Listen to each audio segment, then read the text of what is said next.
Mesdames, Messieurs de la Cour, Mesdames, Messieurs les jurés. Peu avant la tuerie d'Isla Vista du 23 mai 2014, Elliot Rodger prononçait ces mots. « Je massacrerai jusqu'à la dernière blonde pourrie, gâtée et prétentieuse que je verrai. Toutes ces filles que j'ai tant désirées, elles m'ont toutes rejetée et regardé de haut comme si j'étais un sous-homme. » Et peu avant le massacre de Saint-Avold-Fréming du 12 novembre 2024, Brice Sanchez, qui se trouve aujourd'hui dans le box des accusés, a tenu des propos semblables. Ce jeune homme de 22 ans s'inscrit dans la mouvance violente des célibataires involontaires, cette communauté d'individus qui se considèrent comme des victimes d'une injustice, pour qui les femmes doivent être à leur disposition et qui sont responsables de l'échec dans leur relation. J'émets le vœu que ce procès redonne aujourd'hui à chacun et chacune sa juste place. À Clotilde Bardellino et Léa Mourier, elles sont des humains, elles sont des êtres humains et elles sont des victimes. Monsieur Sanchez, lui, il est l'auteur d'infractions. Il est l'auteur de crimes, tentatives d'assassinat, viol sur mineur, de 15 ans par un majeur contre rémunération. Et les délits connexes, violence aggravée par 3 circonstances suivies d'incapacité supérieure à 8 jours. Envoi réitéré de messages malveillants, provocation publique à la haine. Pour juger, il faut connaître et comprendre. Et je propose de se plonger dans le processus qui a guidé M. Sanchez jusqu'à la cour d'assises de Moselle. La femme constitue pour l'accusé un objet de désir qu'il entend posséder. Comment est-ce qu'on accède à la propriété ? En achetant. Ainsi, M. Sanchez, il a eu des relations sexuelles rémunérées avec Clotilde Bardellino, comme en font état les auditions et l'exploitation de la téléphonie. Alors certes, le droit français sanctionne le client. Mais en l'espèce, on ne pourra pas se contenter du recours à la prostitution de mineurs. Clotilde Bardellino, elle était mineure et elle avait même moins de 15 ans pour une partie de la prévention. Et Brice Sanchez, il en avait parfaitement conscience. Ça ressort également des éléments du dossier.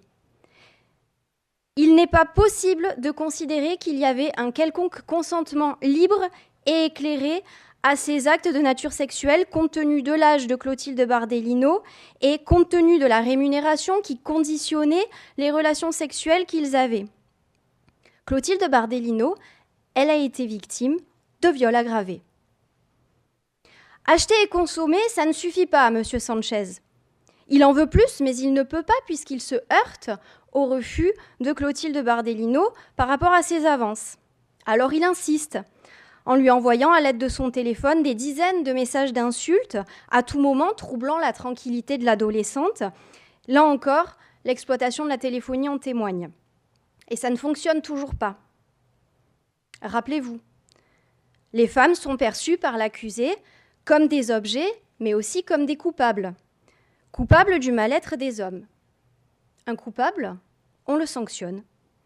La sanction Brice Sanchez, il l'avait déjà en tête, puisqu'il a incité les autres à commettre des atrocités sur les femmes, précisément comme le démontrent ces vidéos qui notamment datent de la veille des faits, où il déclare sur sa chaîne publique YouTube, chaîne qu'il intitule « Je hais les femmes », 92, donc il incite à, je cite, « supprimer les femmes ».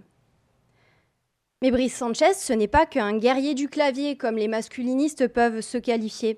Il n'est pas celui qui publie mais qui n'agit pas.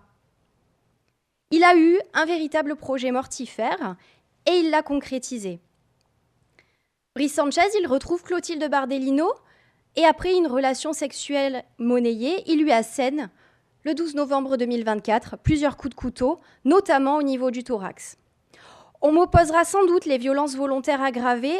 Je retiens la tentative d'assassinat. Le fait que Clotilde Bardellino ait survécu, c'est une circonstance indépendante de la volonté de M. Sanchez. Et l'intention de tuer, elle est présente depuis les menaces de mort qu'il lui a adressées. Je vais te tuer, te défoncer, je vais venir t'égorger dans la nuit. Et cette intention, elle est concrétisée par un acharnement sur une zone vitale du corps de la victime. Le rapport du légiste, il décrit des plaies profondes, dont une qui aurait pu être mortelle. Et enfin, M. Sanchez, en menottant la victime avant de la poignarder, il avait tout fait pour qu'elle ne puisse ni s'échapper, ni appeler les secours. Donc il avait non seulement l'intention de tuer, mais aussi l'intention qu'elle agonise avant de mourir. Et si jamais le doute vous habite encore, je vous renvoie à la vidéo datée du jour des faits. Je cite « Aujourd'hui, c'est le jour J. Les filles, si je ne peux pas vous avoir, je vous tuerai toutes. » Car oui, la haine de Brice Sanchez, elle s'étend à toutes les femmes. De sorte qu'il s'en est pris aussi à Léa Mourier, une jeune femme se livrant également à de la prostitution et qui était présente sur les lieux. Et aujourd'hui, au-delà des graves blessures qu'il lui a infligées à l'aide d'un poing américain, il y a eu les violences psychologiques. En tirant un coup de feu en l'air, il l'a terrorisée. En l'insultant, il a porté atteinte à sa dignité. Et là encore, M. Sanchez, il n'a pas agi au hasard. Il s'était rendu à proximité d'une armurerie. La volonté d'atteindre les femmes dans leur chair et dans leur âme est incontestable. En témoigne encore une fois l'acharnement de l'accusé et les 20 jours d'incapacité totale de travail de Léa Mourier. Madame Mourier, elle est absente aujourd'hui. Elle a peur, elle est traumatisée, et ça, ce sera pour la vie. Alors après ce cheminement, dans l'esprit de M. Sanchez, il faut désormais faire un pas de côté, requérir pour moi et juger pour vous. Si ces comportements se rapprochent dangereusement, sinon du génocide, à tout le moins du terrorisme, les poursuites ont préféré se concentrer sur les infractions de droit commun et je vous demanderai de l'en déclarer coupable et d'entrer en voie de condamnation. Mais quelle peine sera adaptée à ces actes dont l'extrême gravité n'est plus à démontrer? Quelle peine sera adaptée à un accusé qui souriait devant les enquêteurs, apparaissait fier de ses actes et qui a gardé le silence au motif que la juge d'instruction et la greffière étaient des femmes? À tout cela s'ajoutent les expertises qui révèlent un profil inquiétant, une tendance sociopathique avec une impulsivité, une incapacité à respecter les règles. Le chemin vers la réinsertion, il semble long et incertain compte tenu de ces éléments. Et comme vous, je m'interroge. M. Sanchez aura-t-il conscience un jour du trouble causé? Est-ce qu'il ne risque pas de recommencer? Aujourd'hui, la réponse, elle est difficilement positive. Pour autant, on ne peut pas ignorer que M. Sanchez est jeune, qu'il n'a aucun antécédent et qu'il avait malgré tout un profil inséré. De plus, l'ensemble des faits est concentré sur une période qui correspond à une rapide dégradation, en lien avec un isolement, un éloignement des figures féminines de sa famille et un ancrage dans la radicalisation, le masculinisme extrême. Et il ne faut pas sous-estimer la fragilité de M. Sanchez. J'en ai fait le vœu au début de mes réquisitions. Ce procès doit permettre à chacun de retrouver sa place. Et M. Brice Sanchez est certes l'auteur d'infractions monstrueuses, mais il n'en demeure pas moins un être humain. Ainsi, au-delà de l'impérieuse nécessité de sanctionner les actes de M. Sanchez, il importe de trouver les moyens de le sortir de la spirale de radicalisation. Pour ce faire, la détention est incontournable. Et outre la répression et la prévention de la récidive, elle permettra d'assurer la protection des femmes, mais aussi des jeunes hommes qui, comme lui, sont influençables. Et c'est en détention que M. Sanchez pourra lui-même se couper de l'influence catastrophique des réseaux sociaux et aussi prendre conscience qu'il participe à l'exploitation des mineurs et à leur prostitution. Le travail sera long, au regard du profil particulièrement radicalisé de M. Sanchez. Ainsi, toute période de probation ou tout aménagement hors les murs sont actuellement impensables et au regard des infractions commises, je requiers une réclusion criminelle d'une durée de 25 ans. Pour ces mêmes raisons, il importe d'assortir la condamnation de Brice Sanchez d'une période de sûreté et je mets dans le débat, au regard du caractère hautement criminogène relevé par les experts, que soit envisagée une surveillance de sûreté.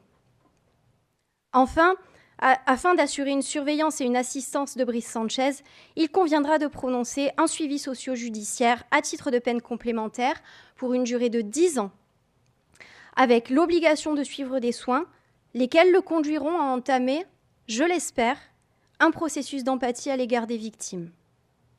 En cas de non-respect des obligations ou interdictions résultant de ce suivi, je requiers une peine de 3 ans d'emprisonnement.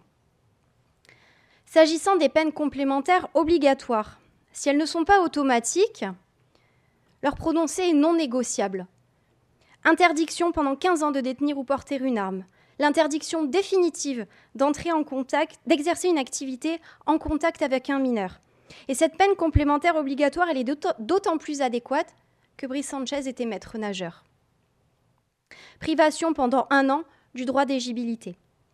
À titre de peine complémentaire, également l'interdiction d'entrer en contact avec les victimes, l'interdiction de paraître à leur domicile et la suspension de la publication litigieuse pendant 3 mois.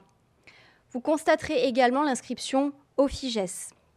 S'agissant des scellés, je requiers la confiscation des armes retrouvées à son domicile.